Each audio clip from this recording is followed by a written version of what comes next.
Welcome everyone to our talk today as part of the virtual Blood Cancer Patient Forum for 2021 on the topic of young adults with a focus on wellbeing.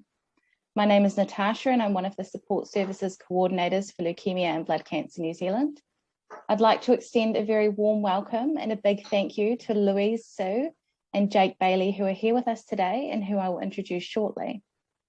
First, I'd just like to give a little bit of information for those who have tuned in today about how today's session will run. So shortly, Jake and Louise will be sharing with us a little bit about what they'd like to talk about today. And you're all welcome to submit questions as we go in the Q&A section at the bottom of your screen. These will be answered at the end of the talk.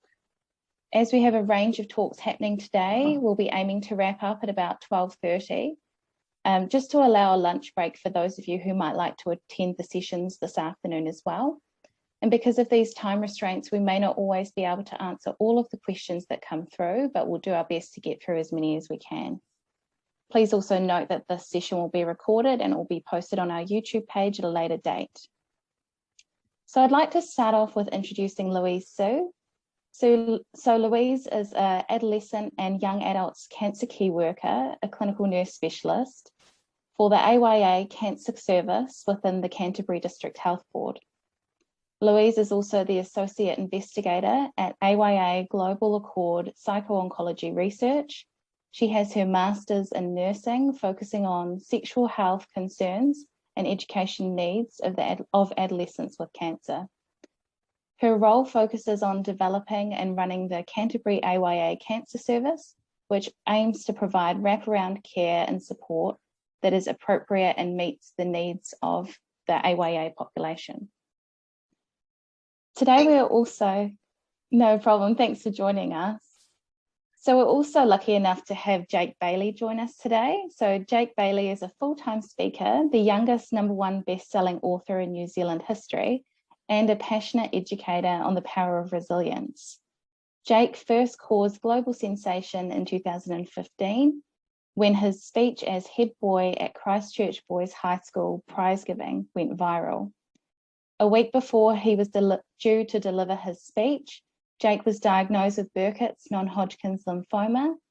And since being announced in remission in 2016, Jake has now gone on to share his story with tens of thousands of people through hundreds of speeches across dozens of cities. And on that note, I'd like to hand over the time to Jake, who will start us off, and then we'll move over to Louise as well. Thanks, Jake. Let me start by taking myself off mute. That will be highly effective, I think. Thank you very much, Natasha. Thank you to actually all of the team who have put this together. Obviously, it can't have been easy to, I hesitate to use the term pivot after we've kind of all heard it so much over the past 18 months, but to be able to put this all together on such short notice after the disruption that we've faced is pretty incredible. So a massive thank you to the team and a massive thank you to you all for attending today and listening in. First of all, I just wanted to start by saying I am on some country Wi-Fi out in Broadfield, for those of you who know it. So I can't make any guarantees about my how successful that connection is going to be. My apologies if it's a bit kind of freezy and glitchy and not so great. That'll be why. And apologies for, as we sort of all have to do these days with our Zoom conferences, for any family disruptions that may occur in the background. I had someone outside sanding the garage door before, which I had to put a prompt end to. I have successfully managed to break the sliding door, which I was closing to try and keep all of the noise out. So should any noise make its way in, you have to forgive me. This is just sort of what we're living with these days in terms of doing things remotely. So I wanted to start by just acknowledging what a cool opportunity it is to be able to be a part of this, and how grateful I am to have an opportunity to come along and to have a chat and to sort of share a little bit about my story and to share some of the things, I guess, which helped me through my story to some degree. But I guess I think more importantly than that for me, what I really want to be able to share today is just some of the things which I guess I wish I had have heard when I was going through my treatment, not only in regards to things which helped me through that time, but also things which would have just made me say, hey, I'm not alone going through this, or hey, this is actually kind of relatable to some other people. Because to be either going through this experience of facing cancer as a young person, or to be supporting a young person going through cancer, puts you into a incredibly small minority of the population. And so I think certainly I felt at times during my treatment as though there was kind of no one else out there who could relate to or understand what I was going through. So today, to be able to share this, it's a really cool opportunity for me. Obviously, as Natasha said, I do a lot of public speaking type work already. That's sort of my full-time job, and in doing that, I often find myself sort of sharing lessons and learnings and sort of some of the things that I've picked up from my cancer, but with a whole bunch of people who either might not necessarily have been exposed to those lessons and learnings directly. They may not have gone through the same experience that I have and that most of you will have. But also there's sort of a sense of, am I qualified to be sort of sharing these things that I'm talking about? Because for me, and we all heard Louise's incredible qualifications, but for me, I'm wholly unqualified, I guess, in the areas in which I work, qualified by nothing apart from my story and my experiences and what I've been through. So for me to be able to come into a forum or a setting where I'm sharing solely those lessons and learnings and experiences which are relatable to you, it's a nice change for me. I think it removes some of that sort of imposter syndrome, which I can experience at times sharing or working with other groups. It's cool to be able to come along and just sort of chat about something which I went through with a bunch of other people who have gone through it or are going through it or have some experience around that area. And it's pretty cool. It's pretty cool to be able to be a part of that. So just to give a brief introduction to my experiences with cancer, I was initially diagnosed with a type of cancer called Burkitt's non-Hodgkin's lymphoma back in 2015. I was 18 years old at the time, and my diagnosis came off the back of some kind of unusual symptoms in terms of issues with my wisdom teeth and pain in my jaw, which is obviously not uncommon when it comes to wisdom teeth, not the cancer so much, but the pain and the discomfort. So there was a fairly protracted period of diagnosis. And by the time I was diagnosed, my cancer was stage 4. I had about 2 weeks left to live without treatment. And that was simply because Burkitt's non-Hodgkin's lymphoma happens to be the fastest growing cancer known to man. So the tumors are capable of doubling in size every 24 to 48 hours, which I love that fact, and I love sharing that with people. And I think most people think that's kind of weird, but this is, one of the benefits of being in a setting like this is, perhaps just maybe you guys find that a little bit more interesting and a little bit less disconcerting or uncomfortable than some of the other people that I share it with. So off the back of my diagnosis, I went through 3 months of treatment. My treatment was solely chemotherapy, 4 cycles, and I was located in the BMTU at Christchurch Hospital throughout that time, largely as an inpatient for perhaps, the majority of that time. And I was incredibly fortunate to be announced in remission from that cancer in early 2016. Obviously, with it now being early 2021, it's been over 5 years since I've been in remission. So my cancer is deemed to have been successfully cured, which is, of course, just, incredible and a hugely, a hugely humbling thing, I guess, in a lot of ways. Certainly having worked with a number of other patients or supported a number of other patients and families who haven't been as fortunate to have had the same outcome that I have. So for me, when I look back on my time of my treatment and when I look back on, I guess, what I went through, I certainly do feel a little bit removed from it now, 5 years on, but I can assure you that the memories don't, disappear entirely. It just takes a little bit more effort to sort of draw them to the forefront of the mind as the years have gone on. But certainly, the strategies and the tools which I developed during that period of going through cancer are ones which don't take a lot of effort for me to recall, because they're strategies and tools which I've gone on to employ for all aspects of my life, all adversity which I've faced, all situations where I've had to draw upon resilience really to overcome adversity. And they're tools which I think have changed my life, indescribably, really, immeasurably. I'm certainly a far different person after cancer than I was before. And for me and for my story, I guess I've been really fortunate to have come out of cancer a better person. And I speak from obviously a place of privilege, and I'm aware of that, but I can honestly say for myself and in my experience, there's nothing which I would change about my experience of having gone through cancer, because I've been incredibly fortunate. And for me, the lasting marks which has left on me have been overwhelmingly positive, and that sort of largely or almost entirely revolves around some of these lessons and learnings which I took away from trying to get through that experience at the time, and I've now employed in aspects far beyond cancer in my life. So for me, if I was, and assuming I am speaking to young people who are going through treatment right now, who are going through that experience and facing those challenges attached to that treatment, the two things which come to mind for me in terms of getting by, well, first and foremost, it's taking things day at a time. So for me, I look back on my treatment, and I remember vividly periods of my treatment, so those darkest, hardest periods of my treatment, during which to have looked at the overwhelming, or the event as a whole would have been entirely overwhelming. To take sort of a macro view of my cancer, my treatment, my chemotherapy, all of these horrible medical procedures which I was going to go through, to have done so would look like a mountain which was impossible to conquer, right? And I'm sure that many of you will relate to that sensation as well. So I look back on that time now and those darkest and hardest moments, and I have these vivid recollections of focusing on getting through a day at a time, or focusing on getting through an hour at a time, or focusing on getting through it minute by minute.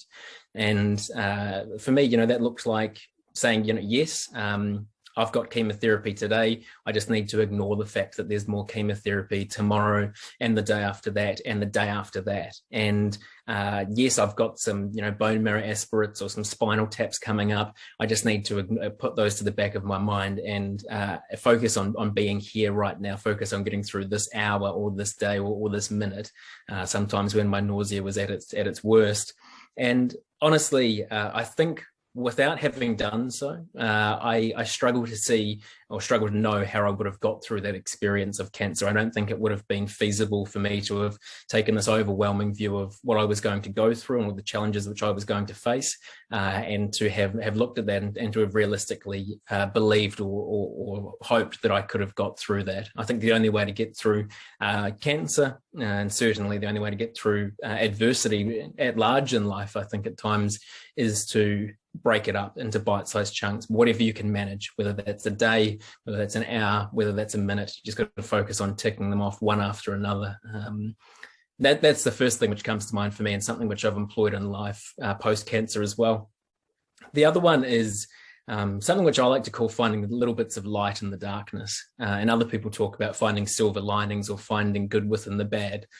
And for me, as you may have picked up, this is about trying to find the good, however obscure it is, however difficult it is to find within these bad situations. And when I look back on examples of that now, it was things like, yes, I can't go out and live a normal life like everyone else my age is right now, but my girlfriend's coming in to visit me later and we're going to watch something on Netflix together. Or yes, I have never been so sick in my life, but I'll never be this sick in my life ever again either. Or, yes, I've got cancer and I can't go out and live a life like I want to right now, but I'm just so grateful that it's not someone that I love and I don't have to watch them go through it.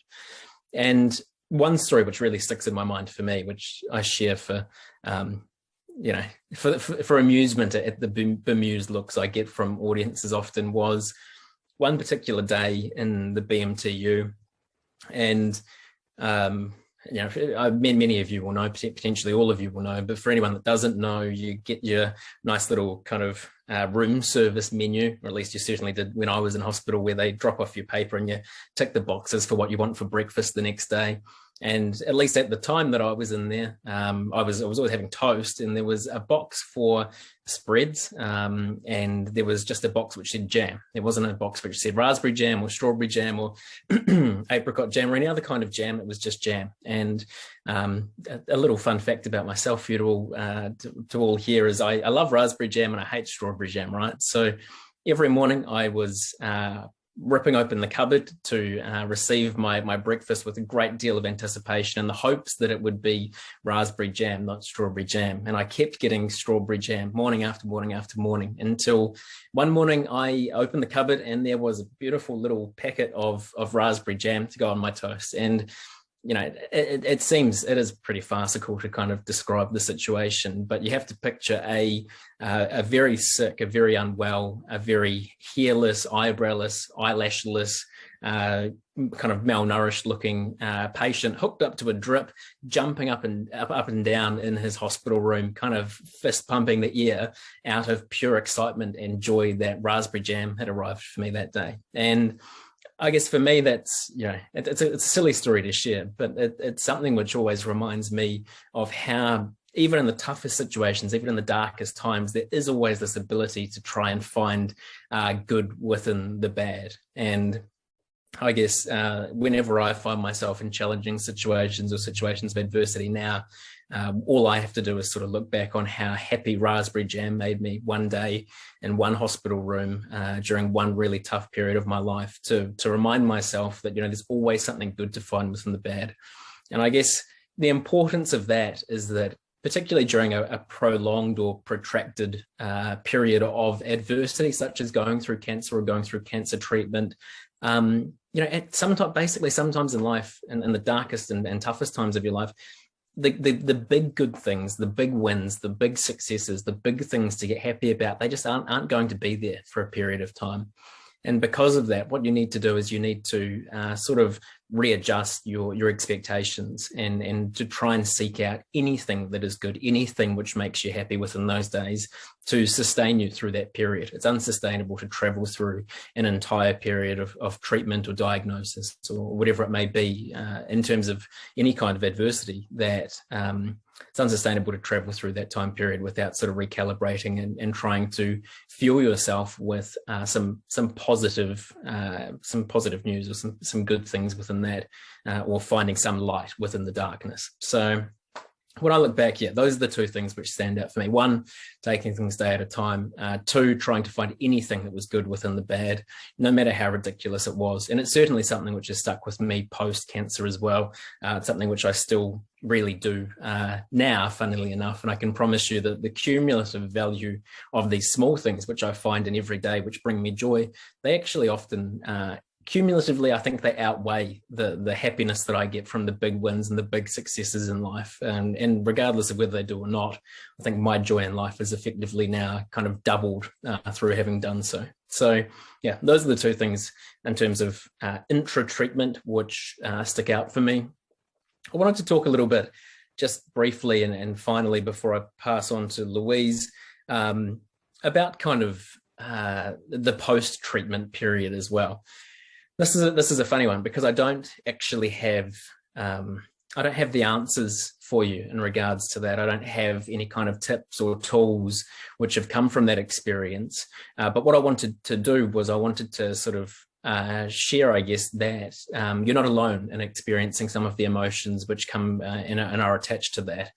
So for me, my experience of going into remission was, I don't know, I guess it was it anticlimactic? And I should temper all of this, of course, with the statement that I'm, as I've said just previously, I'm very aware how fortunate and lucky I am to be in the position that I've been in terms of making it to remission. And I truly am aware of that because I, as I said, have supported so many other young people who haven't had the same outcome that I have.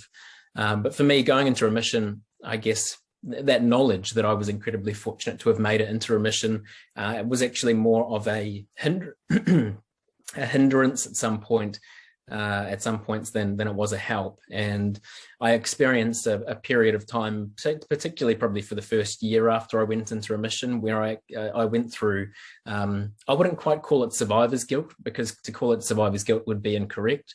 But I certainly went through a period of time when the question was, why me? Not why me did I have cancer, but why me survive the cancer? Why was I so lucky to come out the other side of it? Why were so many other young people who I was going through treatment beside, why did they not come through and I did come through? And I genuinely struggled with that for quite a long time, certainly a year or more. And that presented a whole bunch of challenges to me in terms of mental health and otherwise. So when I look back on that now, I really wish that I had continued to engage with the professional help which was offered to me by the hospital. My situation was a little bit difficult because I moved to Australia within that period of time, and having done so, that support was not quite seamlessly transitioned across to Australia. But I certainly, just wanted to make it clear and make it known to anyone going through their treatment or going through that period of remission afterwards that it's not, there are emotions which are attached to it. And I guess for me, one of those emotions that I struggled to come to terms with was the fact that you could still have bad days after beating cancer, right? Because it always came back to me, feeling these incredibly normal emotions, human emotions about, I've had a shit day, or I'm upset about this, or, this has pissed me off. And immediately I would snap back to, how dare you feel that way? Because you're just so fortunate to still be alive. You're so fortunate to have survived.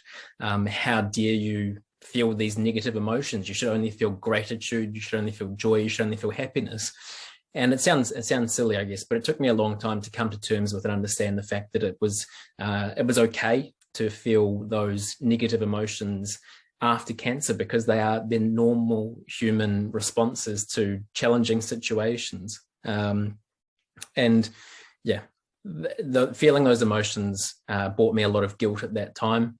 And I know from speaking to a lot of other young people who have gone through cancer that often they experience some of those same feelings as well, in terms of an unrealistic expectation that they're never going to be sad again, or that they're always going to be able to be perpetually happy, just because they have this overwhelming gratitude for their survival. And the thing is, it's very possible and it's very realistic to have both, to have this incredible gratitude for the fact that you've made it through your cancer, but to still go on and live a normal human life in terms of feeling negative emotions or having bad days. It's okay to have a bad day. So remission wasn't, and I won't dive into it too much because I am out of time, but remission for me wasn't the walk in the park that I had sort of anticipated it being.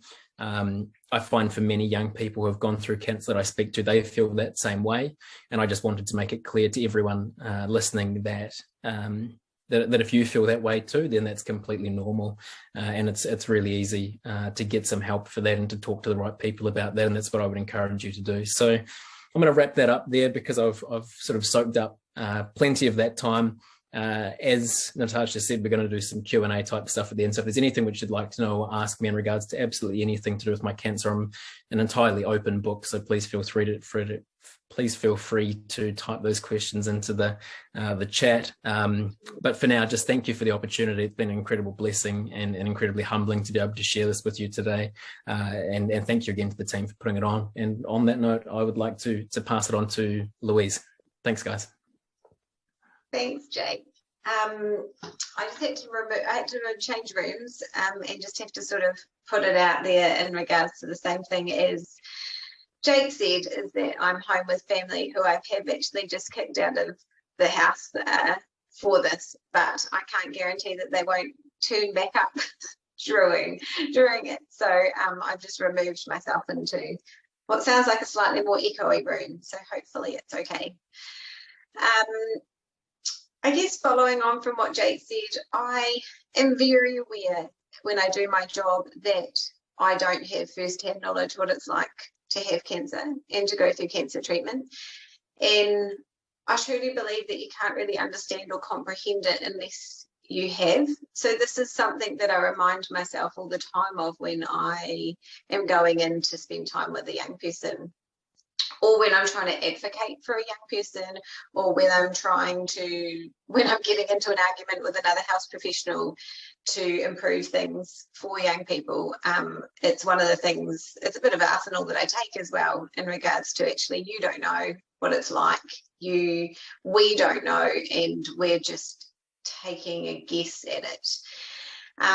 So in a lot of work that we do when we're developing resources or services for young people, we go straight to them and ask them for their advice and for their input, which I'm really passionate about.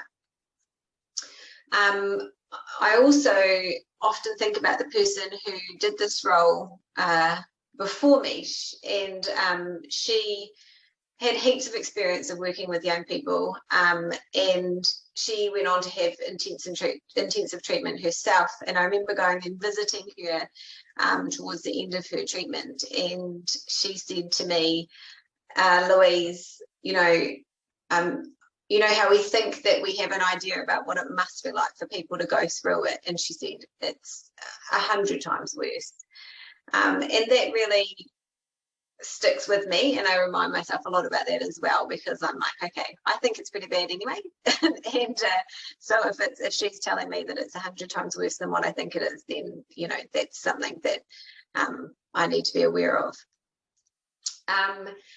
So I've tried to have a guess about what might be useful and what I could say that could be helpful. And Jake pointed out, earlier this week that it's, I haven't experienced it myself, but I do have had access to many young people over the 8 years that I've been doing this job. And I can collate some of the common, experiences and emotions. And sometimes that's what people want to know. They want to know that what they're experiencing is not unique to them, and that others feel the same way. So I've tried to pick up on a few things that come to mind for me, that I've heard from numerous people. So I work as part of the AOA Cancer Service, but also on a national level, it's the Adolescent and Young Adult Cancer Network, Aotearoa. And with that group, we performed a patient experience survey in 2018. And this really indicated that, it gave us lots of stuff, but the key thing that sort of came through is that young people mainly felt reasonably, experienced good care and support during treatment. But it was in the lead up to diagnosis and after the completion of treatment that they really felt things weren't so good. So I've decided to focus a little bit about the end of treatment and beyond. The network itself have been focusing on trying to address this area, and we've got resources coming out hopefully this year. I can't wait, because I've been helping write this, lots of these resources, and this one specifically for a good few years, and so it'll be really nice to actually be able to hand it out to people. But it's a book that addresses the common concerns and challenges that young people tell us they experience, and it's going to have suggestions from health professionals, but also other young people who we've got to review it, and we've tried to put as much in their words as possible. And so we just, I'm looking forward to having that book and being able to share it. So some of the stuff that we've put in that book, I've decided to just chat about a few of them today. And one of the biggest ones that young people talk about is that worry and anxiety. Worry and anxiety is a really normal, emotion for everybody. But I imagine that when you've gone through cancer treatment, that it's something that's really intensified for young people. And for a lot of young people that I work with, they get diagnosed at a time when, there's still high levels of anxiety are normal for young people who aren't going through a cancer treatment. So then to have to face what they're going through with their treatment and their diagnosis at the same time is, I can't imagine. So having some tricks of what to do and to deal with worry I think could be really useful. And it was one of the things that I really asked for the psychologists that we work for to come up with, and say just a blanket suggestion of that anybody could use without coming and sitting with a psychologist, because sometimes that's just not possible, or you can't do that at the time that you need it. So you need to have a strategy you can use yourself. So one of the things that the psychologist talked to me about, and what we've put in the book, is called worry time. And some of you who may have, spent some time with psychologists might know it. But in a worry time, you can help train your mind to manage the worries and more efficiently and more effectively. And so they suggest you to put aside 20 seconds, not 20 seconds, regular 20 minutes, either every day or two to three times a week, which you actually purposely dedicate it to worry, which seems a bit strange, but it's about giving that time and place to the worry without letting you, and then taking some of the control back and going, no, that's when I'm going to actually worry about these things. And if it's not that time, then I'm going to mentally really try to push those worries away until that other time. So you decide on a time and place that will be your worry time, and you stick to it. So if you start to worry at other times, you postpone that worry. And then during worry time, you'll let your mind worry freely. And you take a pen and paper and you step through the worry. And I was like, okay, that sounds interesting. What's this? And stepping through the worry is where you divide your worries into something, a worry that you can sort of do something about now, or those that you can't do something about. And be clear what the worry is. So that there is real natural times of anxiety that young people talk about, and that's, people talk about scan anxiety, like when they've got scans coming up, or they know that they're going to get some results for their scans, or doctor's appointments, and their worry and their concern can naturally, obviously, everybody's would just really start to heighten. So some of the things that were suggested by the health professionals were, really knowing that those feelings are going to come around that time, but reminding yourself that they are going to go again as well. So they're not, they're going to come and they're going to heighten, but they are going to drop back down. They recommend that you tell family and friends what you need at this time. So, hey, I've got the scan coming up, I've got this appointment coming up. I just, I need some space, or can you distract me somehow? Can we organise something to do? Can we just take some time together? Or can we just talk? I need to talk about it. Make a list of questions for whoever you're going to be seeing, and then let the person know that you're taking with you. And I'm a huge advocate for taking someone with you to your appointments, because you only hear a certain amount, and we always give new information, and quite often you just get like slammed with this new information. It doesn't have to be bad or good or whatever, but it's new, and your brain stops and it starts thinking about that, and it forgets all the other things that you wanted to ask and have been worrying you or bugging you, or you've been struggling with, in the lead up to this appointment. So having a list, and the person going with you knowing that you've got that list, and also having a support person who can hear the other stuff as well. They also just need to make a sort of plan with your GP about when to get checked out. So I talk about this a little bit later on, but it's having a good relationship with your GP, moving your body, exercising, and maybe practicing some relaxation exercises or breathing exercises. So I'm going to sort of change topics now, and I wanted to talk about education and employment, because it's a real concern that young people, I've discovered, have, when they finish treatment. Like in treatment, financial distress and anxiety is huge. And for those who, whether they have, bills and responsibilities, but also, earning your own money gives you independence. And so, not having all that loss of financial independence is huge. So when they actually finish treatment, one of the things that they're looking forward to is gaining some of that independence back. And so whether that is your ability to get a job or to study, it's usually high on people's lists. And it's not easy, from what I've heard. Especially since COVID, I've noticed that it's been even harder for my patients to return to employment. Some just want to work and you know, are not actually having to consider study because they can't get a job in this sort of COVID environment where a lot of jobs are not existent there. So I spend quite a bit of time with young people at the moment, identifying a job that maybe they could see themselves doing, or a career that they could see themselves doing, and then looking at study for that, because that's one of the only options that they have, which can be quite disappointing for them, but trying to sort of focus it in regards to getting a job in the future, I hope helps. And then, you know, the other things that people struggle with in regards to returning to study and to work is, you know, sort of the brain fog and confusion that can become after treatment.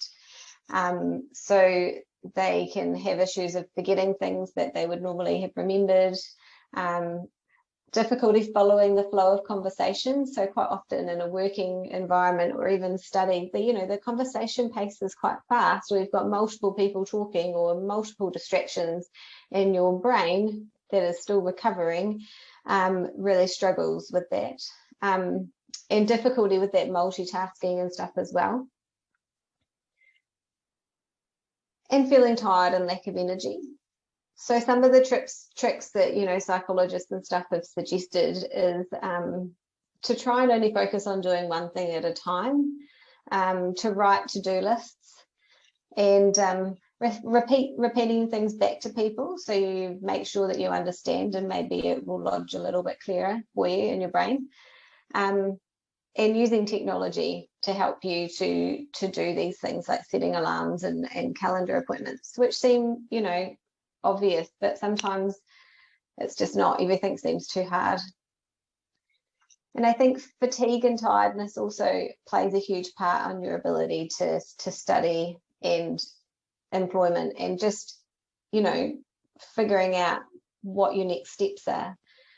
So identifying some of the early warning signs,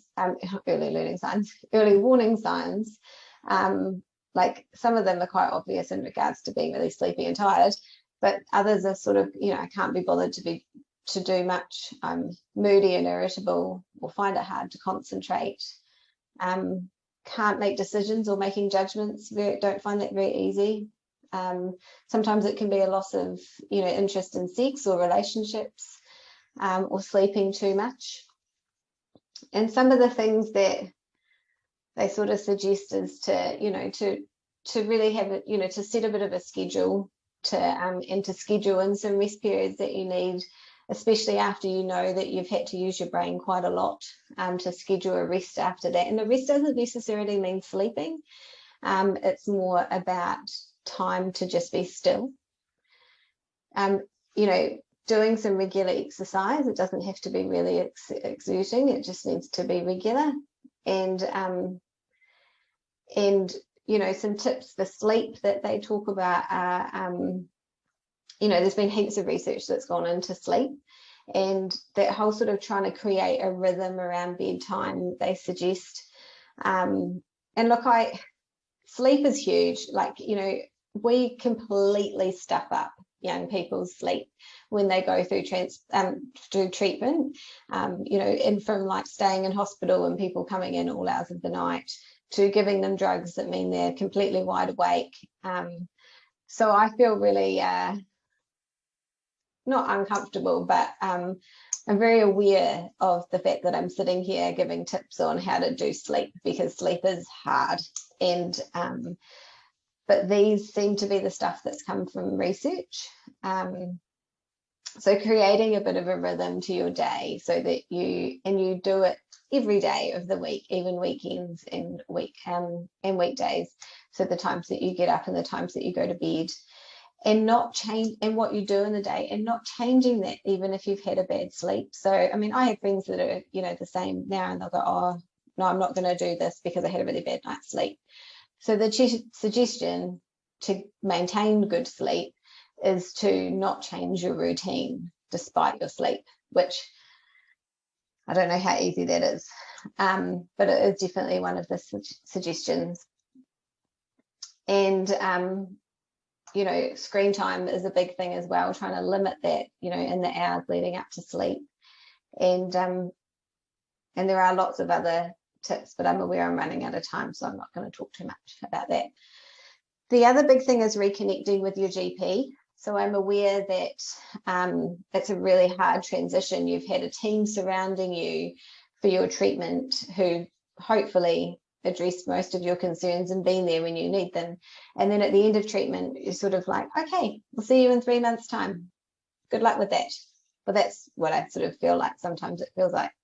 And you're expected to go back to your GP. And a lot of young people, they don't actually have a relationship with their GP, or they're not actually very happy with their GP, because for a lot of young people, it took quite a long time to get diagnosed.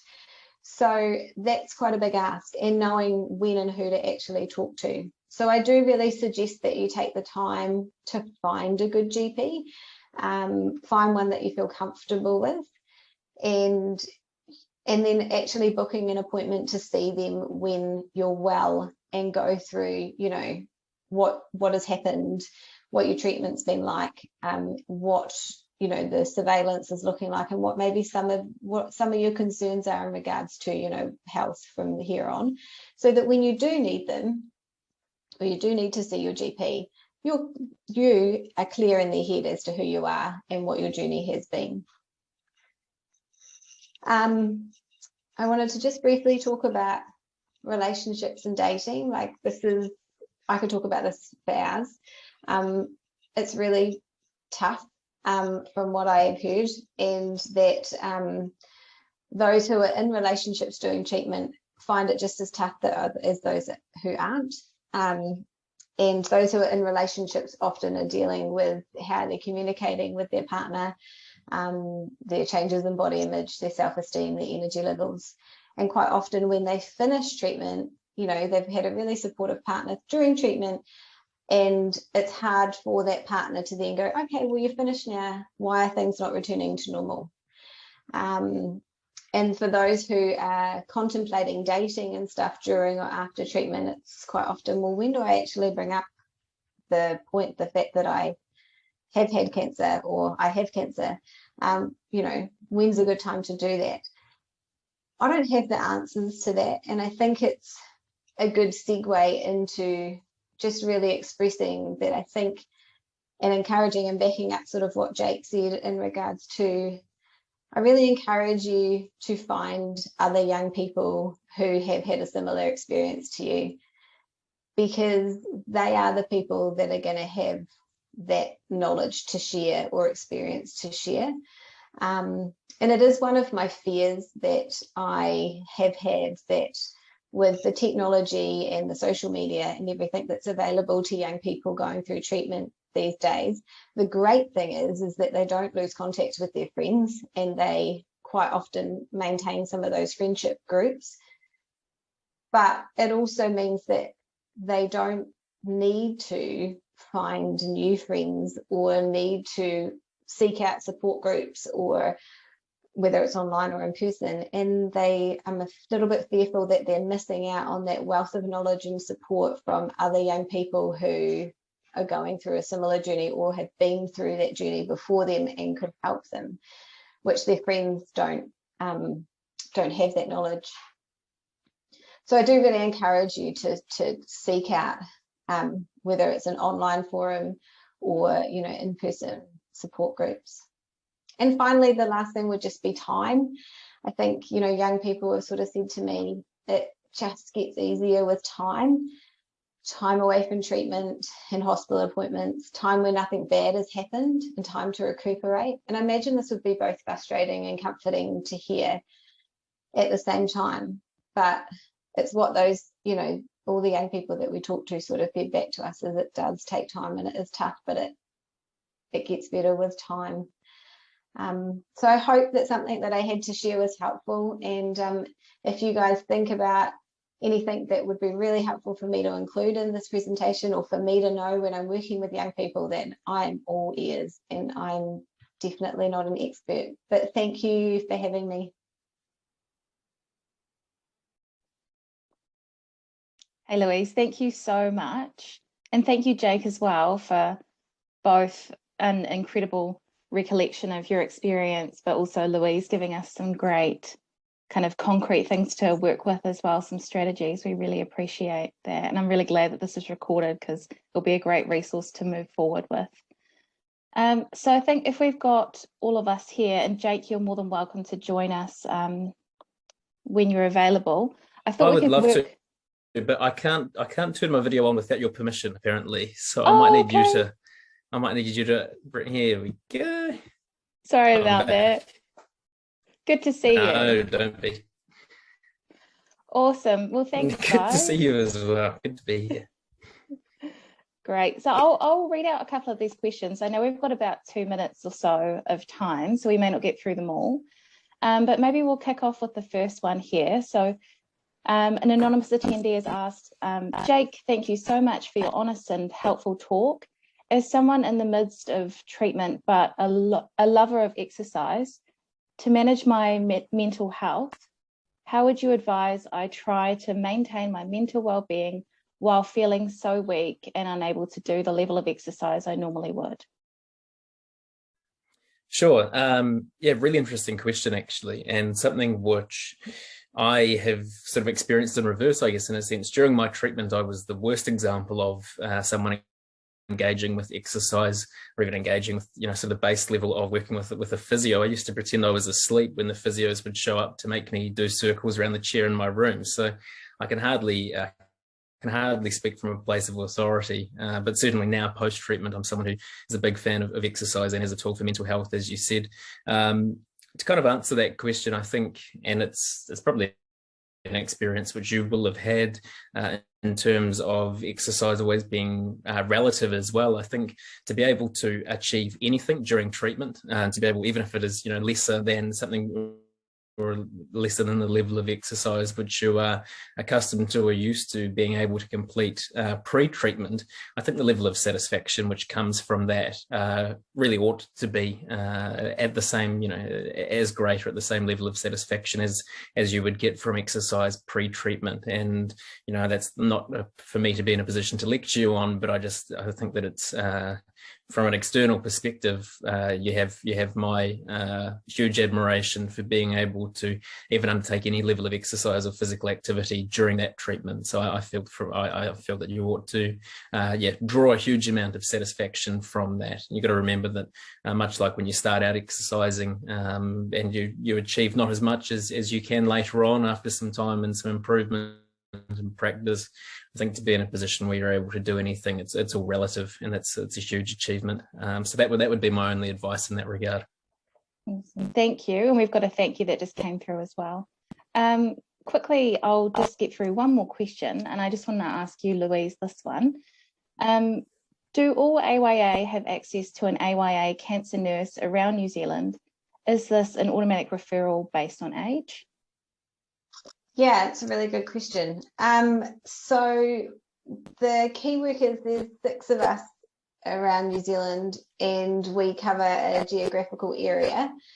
So for example, I do the top half of the South Island, and the age is 12 to 24 years of age. And when the role started out, there was only a certain amount of funding.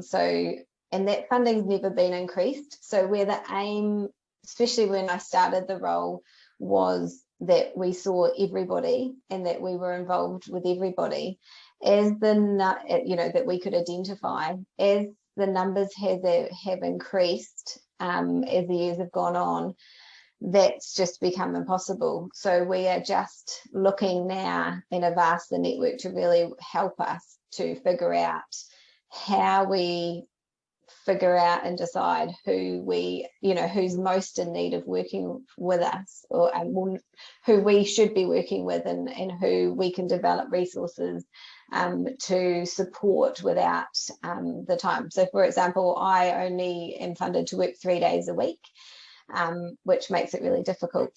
And there's no automatic referral system. So a lot of how I get to know about a patient being diagnosed is a lot of work I've put in to, I'm constantly stalking services to find people who would fit into my category of the patients that I work with. So whether it's a list that they've been referred to the hospital and I scan it for age, or whether it's, you know, tumour board meetings when people get listed and I scan them for age. So people do slip through the gaps.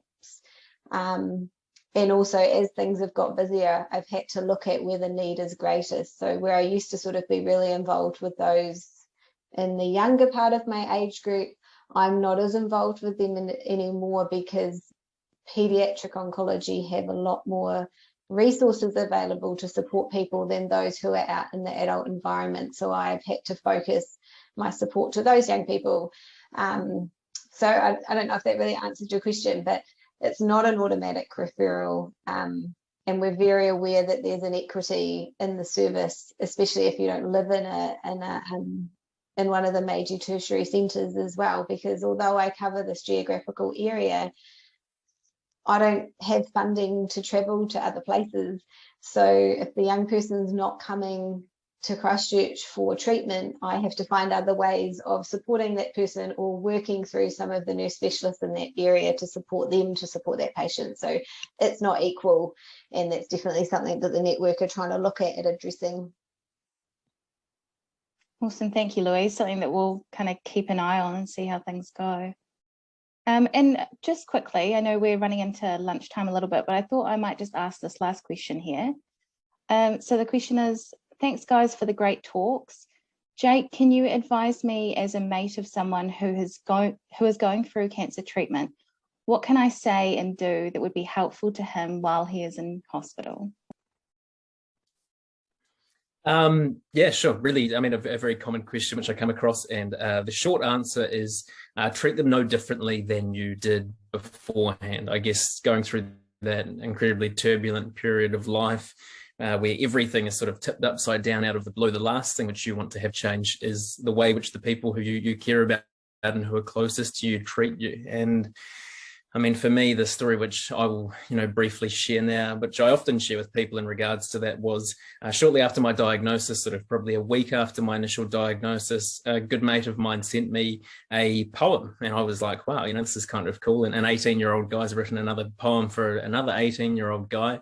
And the poem went, hold on, pain ends, ignore the sorrow, the errors, regrets made, inspire nations, appreciate life. And I kind of went, wow, thanks, man. That's really meaningful. And he said, oh, it's an acrostic poem. Take the first letter of each word, which when you do so, it spells hope it's terminal, which, when I share that with people, they are utterly horrified because they sort of, perhaps don't understand the way in which 18-year-old guys kind of banter and react with each other. But for me, that went straight up in big, bold letters on the whiteboard in my room, much to the great confusion of any nurses and doctors who came into the room. But for me to know that, I was being treated exactly the same as just one of the guys, and to continue to be treated as, an 18-year-old bloke and be able to banter and never be safe from a roasting in the group chat, which when you've got no hair and no eyebrows, no eyelashes, you're a pretty vulnerable target, I can assure you. But yeah, the bottom line is, for me, what meant the most to me during that period of time was to know that my mates weren't treating me any differently than they had beforehand after my diagnosis. So that's kind of the only advice that I can give you on that, in that regard. Maybe don't send them that specific poem unless you're quite confident that they'll enjoy it. But I can assure you that I enjoyed that very much. So yeah, treat them the same. It's a great example. Thank you so much. And on that note, I'd just like to say a huge thank you to you both, Louise and Jake, for sharing your time and your experiences and your expertise in this area. We really appreciate it. And for those of you who have tuned in now and will be looking ahead to tune in for the afternoon sessions, please note that we'll be taking about an hour lunch break now. So if you'd like to join any of the other talks this afternoon, just head back to the forum program and click on the link of the talk that you'd like to join next. But otherwise, thank you very much. We really appreciate your time and hope you both have a lovely afternoon. So easy. Thanks very much, guys. Appreciate the opportunity to be involved. Cool. Thank you. Thank you. Thanks, guys. Bye. Bye.